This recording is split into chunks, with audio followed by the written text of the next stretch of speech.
আপনি যদি কোনো প্লট, ফ্ল্যাট বা কোনো ল্যান্ড কিনতে চান, কেনার আগে আপনার একটা জিনিস কিন্তু খেয়াল রাখতে হবে। যে আপনি যে প্লট বা ল্যান্ডটা পছন্দ করলেন বা কিনবেন, সেই প্লট বা ল্যান্ডটা নিয়ে বাংলাদেশের আদালতে কোথাও কোনো মামলা চলমান আছে কিনা। যদি মামলা চলমান থাকে আর তারপরেও যদি আপনি আপনার অজ্ঞতার কারণে সেই প্লট বা সেই ল্যান্ডটা কেনেন, তাহলে আপনার যে ওনার, সে যদি সেই মামলাতে হেরে যায় আর আপনার ওনারের এগেইনস্টে যে সে যদি ডিগ্রি পায়, তাহলে কিন্তু আপনার শখের প্লটটা আপনার কিন্তু ছেড়ে দিতে হবে। তাহলে আপনি কিন্তু আল্টিমেটলি বিপদে পড়ে গেলেন। এই কারণে আজকে আমি শেয়ার করব একটা প্লট বা একটা ল্যান্ড কেনার আগে আপনি কিভাবে বুঝতে পারবেন যে সেই প্লট বা ল্যান্ডটাতে আদৌ কোনো মামলা চলমান আছে কিনা।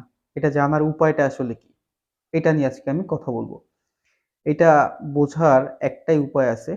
সেই উপায়টা হচ্ছে আপনি যে প্লট বা ল্যান্ডটা পছন্দ করলেন, যে ল্যান্ড ওনার আছে তার কাছ থেকে ল্যান্ড কেনার আগে যখন আপনি আপনার পেপারস গুলো চাইবেন, ল্যান্ড ওনার যখন আপনাকে পেপারস গুলো সবকিছু দিবে, সেই পেপারসের দাখিলা বা যেটাকে আমরা সহজে বুঝি খাজনা নামে, সেই খাজনা বা ভূমি উন্নয়ন কর যেটাই বলেন না কেন, সেই কপিটা নিয়ে আপনি হচ্ছে সেই ল্যান্ডের বা সেই প্লটের সংশ্লিষ্ট এসি ল্যান্ড অফিসে যাবেন।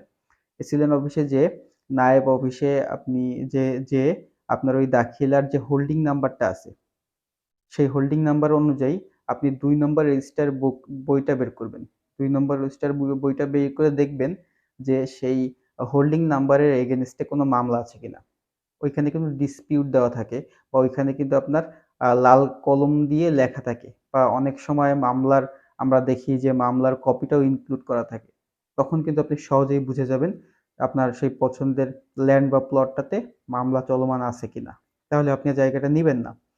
আর যদি আপনি এসিল্যান্ড অফিসে যেয়ে এই বই বের না করতে পারেন বা এত জটিলতায় না যান, তাহলে কিছু স্পিড মানি আপনি নায়েবকে দিবেন এবং বলবেন আপনার এই দাখিলাটা প্রোভাইড করবেন যেটা ল্যান্ড ওনার আপনাকে দিবে। সেই দাখিলাটা প্রোভাইড করে আপনি হচ্ছে বলবেন যে এই দাখিলার এগেইনস্টে বাংলাদেশের আদালতে মামলা চলমান আছে কিনা। তারপর কিন্তু উনিই আপনাকে বলে দিতে পারবে মামলা চলমান যদি থাকে অথবা না থাকে। ধন্যবাদ।